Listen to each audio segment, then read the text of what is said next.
Firstpost reports from the world's second largest continent.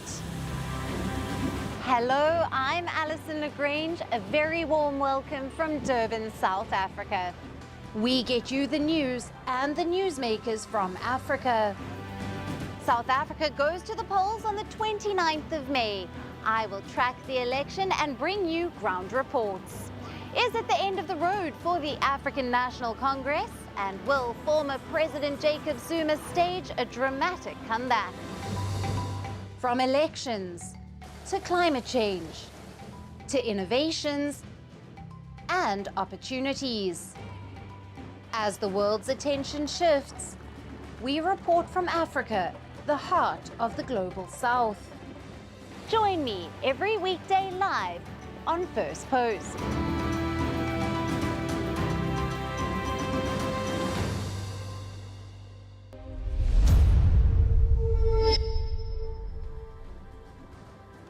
Hello and welcome to Firstpost Africa, where we get you the top stories from the continent and from across the world. I'm Alyson Grange, coming to you live from Durban, South Africa. First, let's take a look at the headlines.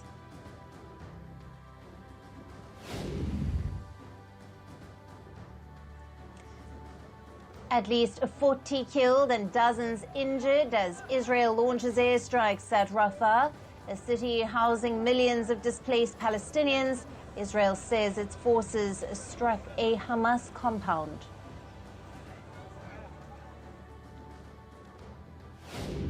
Spanish President Pedro Sanchez hosts his Ukrainian counterpart Volodymyr Zelensky as the two leaders ink a deal increasing Madrid's military aid to Kiev.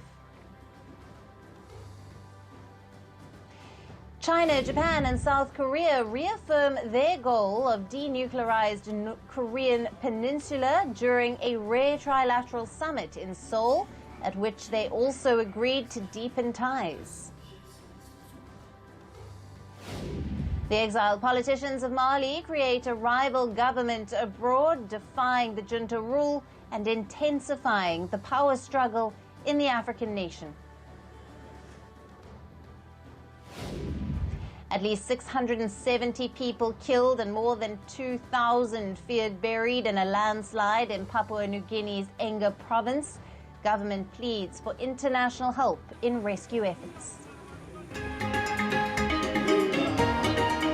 South Africa's May 29th elections. There was a start of change in the country. We are on the bench of history. I am standing here at the forefront of change, where voices echo the call for action. The nation grapples with an unemployment crisis. As South Africans prepare to cast their votes, the question looms, will the winds of change usher in a new era, or will the legacy of the past maintain its grip on the future?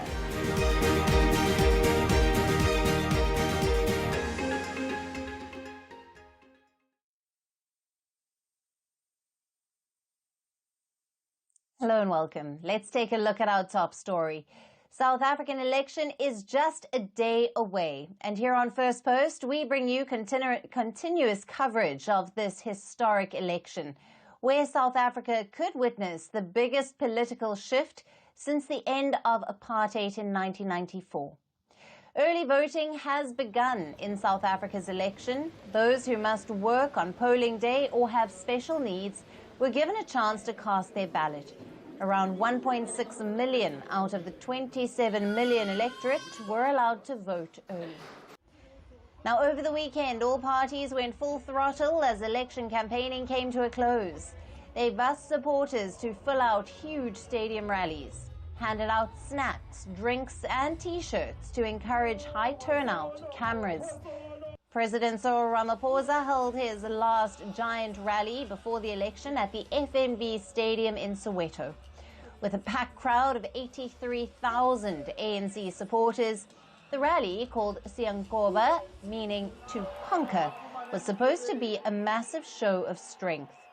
However, many supporters streamed out even before Ramaphosa began his speech.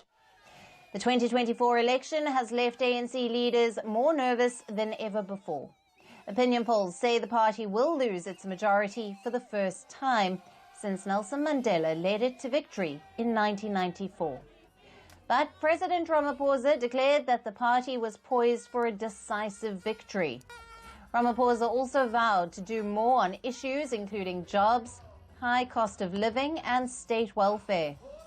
This as voters are likely to punish the ANC for high unemployment, rampant power cuts, widespread government corruption and a surging crime rate. Next 5 years, working with all South Africans, we will implement a jobs plan to put more South Africans to work. We will build our industries and invest in an inclusive economy. We will tackle the high cost of living. We will invest in our people and provide services that our people need. Our people everywhere have reminded us of how we have walked this journey together in the last 30 years to build South Africa. Wherever we have gone, the support of the ANC has been visible. It has been palpable. Ramaphosa also fired salvos at his predecessor, Jacob Zuma, accusing him of grand corruption and state capture. When this administration took office in 2019, our country stood at a turning point. We had endured a decade of corruption and state capture, of weak economic growth, and the erosion of our public institutions. Today, we have put that era behind us. Some ANC supporters carried coffins of opposition parties, including that of former President Jacob Zuma's MK party. The 82-year-old ditched the ANC in December last year to spearhead MK's campaign. Jacob Zuma mounted an 11th-hour assault on the ruling ANC's grip on power. Zuma is not officially a candidate because of his conviction for a contempt of court case, but he is leading the MK party for a final push. He may not be standing for elections, but experts say he may take votes from the ANC. Opinion polls say the MK party could get between 8 to 13% of the national vote, which could deny the ANC a parliamentary majority. Polls say the party could also emerge as the largest in Zuma's home province of KwaZulu-Natal, which has traditionally been a stronghold for the African National Congress. Zuma addressed his final weekend rally in one of the ANC strongholds in Emahatleni. There are many parties that are there that will be voting with us, because as the black nation that has been struggling, we are saying that it's D-Day. This day that is coming, we say it is D-Day. We are going to take the win by 2/3 majority and change it to become a country that is better than what it is now. Those who say with their mouths that we are free, but are basically gatekeeping for the oppressors, we are going to remove them from the position they are holding. John Steenhuisen, leader of South Africa's biggest opposition party, the Democratic Alliance, also addressed a massive rally outside Johannesburg at a 20,000-seater stadium. Steenhuisen urged voters to back his party to avoid a doomsday scenario of the ruling ANC forming a coalition with radical parties. That if having the wrong people in power is destroying South Africa, then electing the right people into government can rescue South Africa. By uniting with our partners inside the multi-party charter, we have pulled together the biggest bloc of opposition voters since 1994. And together, we can get to the 50% plus one we need to rescue South Africa. So, while the ANC is on its way out, if every DA voter comes out on election day, we can win. Julius Malema, leader of the rival EFF party, told the youth to not cast their vote for the ANC that has been struggling to fight corruption within its ranks. Addressing a crowd in Limpopo province, Malema said, unlike the ANC, the EFF was able to deliver on promises on economic growth and fighting unemployment. Declaring a war against criminals. We are declaring a war against rapists. We are declaring a war against GBV. South Africa shall be place of peace. South Africa shall be place of law and order. We are ready to fight all kinds of criminals in our country, including the corruption of the politicians. No politician will be left unattended. Despite the predictions, all may not go down south for the ANC. This is because the opposition in South Africa remains heavily divided. There are almost 51 opposition parties, large and small, on the national ballot. Even if the DA does give the ANC a tough fight, its leaders would face a tough post-election battle to set up a coalition. Now, for more on this, we are being joined by Kim Heller, who is a writer and analyst who is joining us live from Johannesburg. Hello to you, Kim. Hello, good afternoon. Thank you for the invitation, and that was an excellent overview of the current situation. Great. Let's jump right in. As campaigning closes and early voting begins, opinion polls are suggesting the ANC's share of the vote could fall as low as 40%. Now, this, of course, compared to the 57.5% in 2019. If this happens, the ANC may lose its absolute parliamentary majority for the first time. What are your thoughts on this? Yes, that's the major question. What we saw was in 1994, the ANC was almost the only choice for a nation that wanted to be liberated from white minority power in the form of the apartheid regime. And we've seen a slow decline. My sense, however, is that the ANC may do better than the polls are showing. And I think whilst they may not get the 51%, I think they're going to be reasonably close to that. So I think we're probably looking at a 46, 48% tally for the ANC. And I don't think the situation is as bleak as some analysts are pointing out, because for the ANC to find a coalition partner is not going to be difficult. My own view is that they're probably likely to become bedfellows with the very conservative and white-leaning Democratic Alliance. And I think that's what South Africa could be looking forward to, not looking forward to because it would be a poor scenario for the majority of Black people, but it's a likely scenario.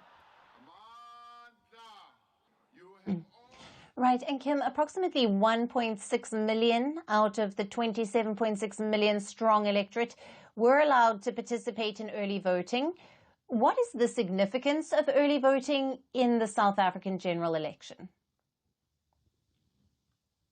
Well, I think I think the more people go out, the better it's going to be for the opposition forces, particularly if those are young voters.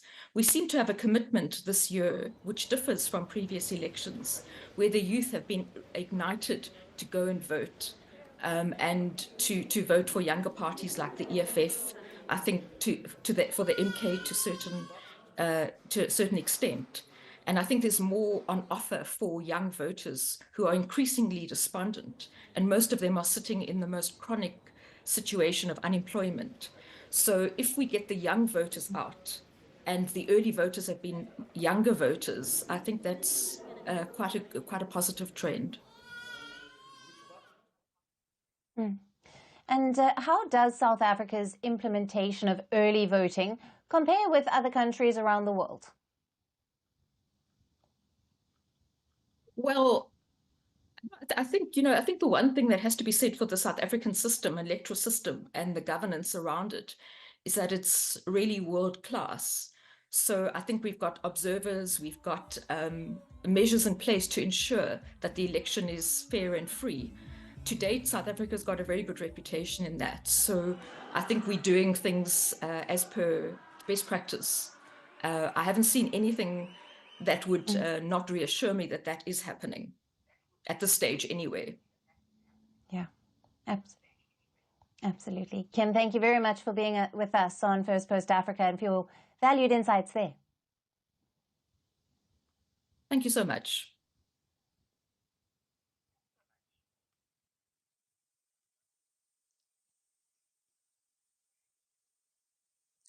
Moving to West Africa now, where Burkina Faso has joined neighbouring Mali in extending a junta rule. The move was announced over the weekend after a national consultation meeting was held in the capital city of Ouagadougou. As per the amended charter, the new 60-month transition period will take effect from the 2nd of July this year. Now, this allows Burkina Faso's military leader, Ibrahim Traore, to stay in power for 5 more years. In fact, under the new agreement, Traore will also be able to run in elections at the end of the 5-year transition period. The charter also holds the possibility of holding early polls if the security situation allows. Burkina Faso has been governed by the army since January of 2022, and that was when Lieutenant Colonel Paul-Henri Dambi had seized power from President Roch Kabore. Now, Dambi had said that the coup was necessary since the previous government had failed to deal with the escalating militant violence. Now, the West African country has been ravaged by rebels linked to Al-Qaeda and the Islamic State group. Since 2015, the extremists have waged an insurgency, killing thousands, displacing more than 2 million, and pushing tens of thousands to the brink of starvation. Now, however, in September of 2022, Damiba was ousted by another coup that was orchestrated by Ibrahim Traore, and that's because Traore accused Damiba himself was also unable to tackle the insurgency. 1. Lieutenant Colonel Paul-Henri Santiago Damiba is dismissed from his position as the president of the MPSR. 2. Captain Traore Ibrahim is appointed president of the MPSR, effective immediately. The 36-year-old military leader is the youngest head of state in the world. However, very little is known about him. For his supporters, Ibrahim Traore is a messiah, but critics view him as a paranoid autocrat. When Traore seized power in 2022, he insisted that he would not be in charge for long. He promised to restore civilian rule by the 1st of July this year. Back then, he had also pledged to improve the country's dire security situation within 2 to 3 months. But since issuing the pledge, he has said that elections are not a priority. Ever since taking power, the military under Traore has expelled French troops and diplomats. Instead, they have now turned to Russia for military assistance. Our African heads of state must stop acting like puppets who dance every time the imperialists pull the strings. Yesterday, President Vladimir Putin announced the shipment of grain to Africa. We are very happy. We thank him for this. But this is also a message passed on to our African heads of state because, at the next forum, we should not come here without having assured, for those who do not know about war, the food self-sufficiency of our people. We need to take example on those who have the experience of being able to achieve this in Africa, to build good relations here and to build better relations with the Russian Federation to be able to meet the needs of our populations.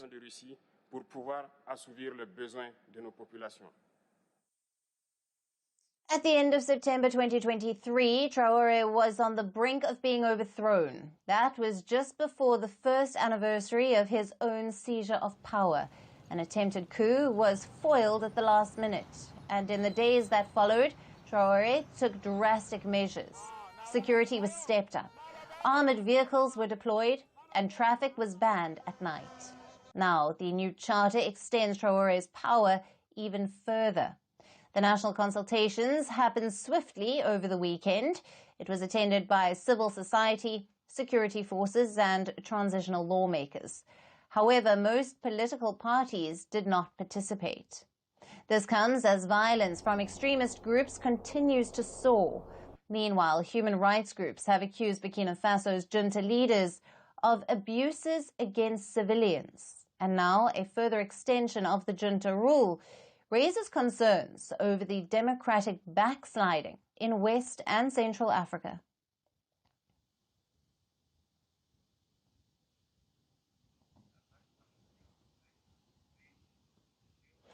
Now, Zimbabwe has become the latest African country to welcome Elon Musk's internet service provider, Starlink.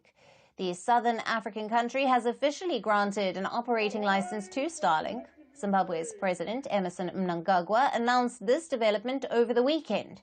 He said that Starlink will provide services through its sole and exclusive local partner, ANC Communications. The president said, and I quote, "I'm pleased to announce that I have approved the licensing of Starlink by Patras to provide advanced internet and related digital processing services in Zimbabwe through its sole and exclusive local partner, ANC Communications." Now, having secured the license, Starlink can now offer its mobile subscription plan to customers nationwide. It is expected to result in high-speed, low-cost internet throughout Zimbabwe. As of 2021, only 34.8% of Zimbabwe's population had access to the internet. That is according to a World Bank report. However, the entry of Starlink will enhance connectivity even in the most remote areas. The approval comes after Starlink services were earlier shut down in the country. Last month, the country's telecommunications regulator suspended the firm's operation until it obtained licensing approval. The regulator proposed two options to keep its operation intact. It was asked to either directly apply for a license or to collaborate with a registered public network within the country to offer its services. But despite the local restrictions, a growing black market has allowed users to access the service unofficially. Recently, Zimbabwe's government cracked down on unregistered users smuggling Starlink kits from neighboring countries like Zambia. Earlier this month, a Zimbabwe politician's son was arrested for illegally possessing a Starlink terminal. Now, the Elon Musk-owned company is eagerly looking to expand its foothold in the world's second-largest continent. Currently, Starlink's official offers its services in various African nations, including Nigeria, Mozambique, Zambia, Kenya, Malawi, Benin, Eswatini, Ghana, and Rwanda. Now, this highlights the increasing demand for high connectivity services across the region. However, not all African countries are readily adopting its services. In February of this year, Botswana denied approval for Starlink's internet bid, and that's because the company failed to furnish all the necessary details to the regulators. Last month, Cameroon also ordered the seizure of Starlink equipment at the country's ports of entry. Meanwhile, Starlink is yet to secure a license in South Africa. Now, while the red tape continues to impede Musk's plan to widen its services in the continent, problems related to affordability are also expected to pose a significant challenge. The two issues combined will determine Starlink's success in the African market.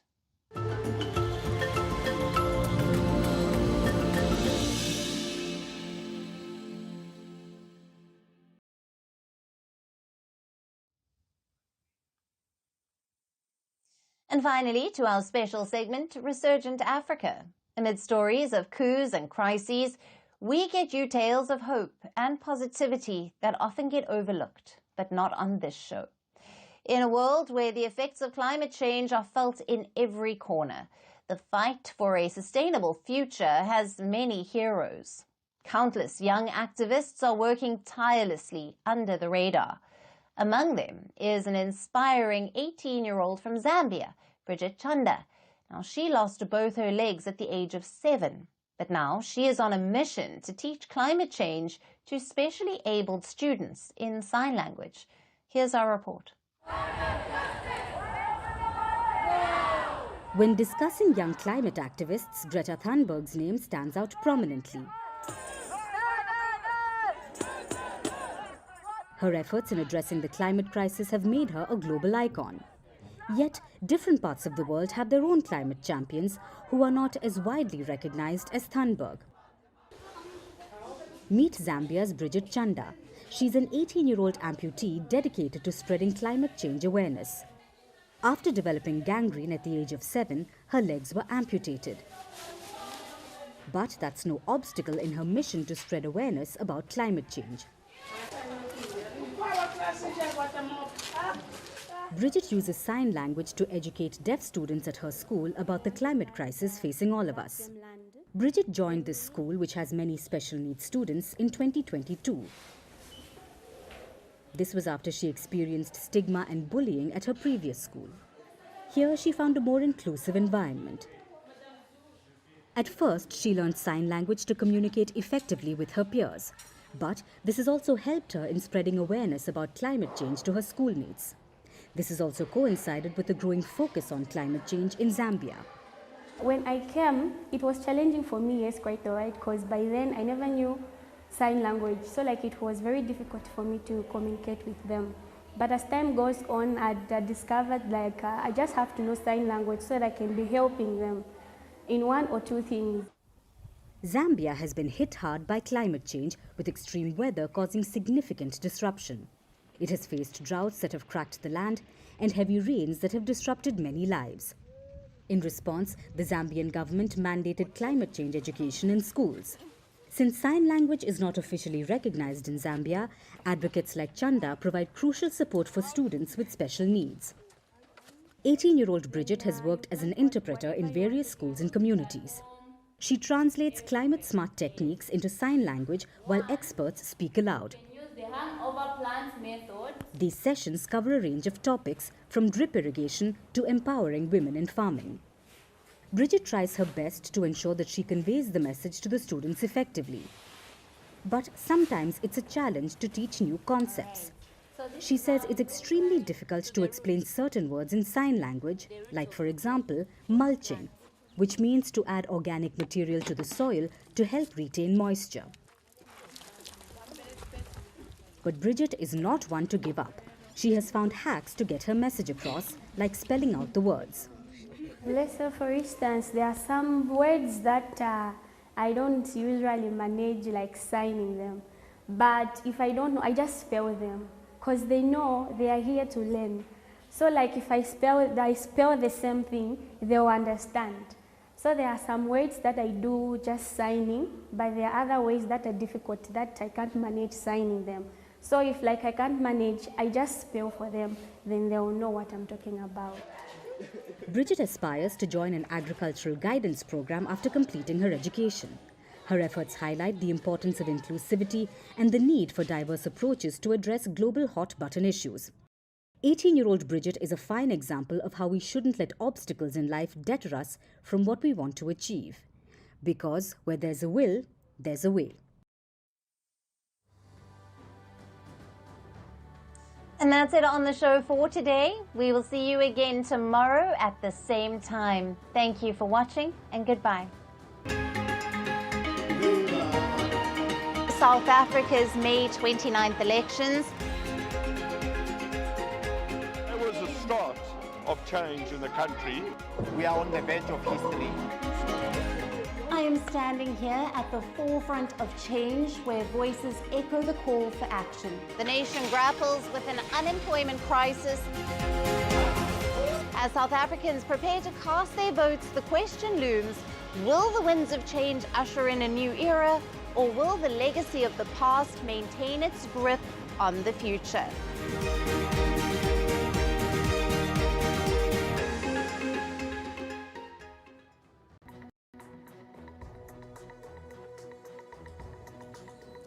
Hello and welcome to Fast and Factual. My name is Utsaf Parekh and here are the top stories of the day.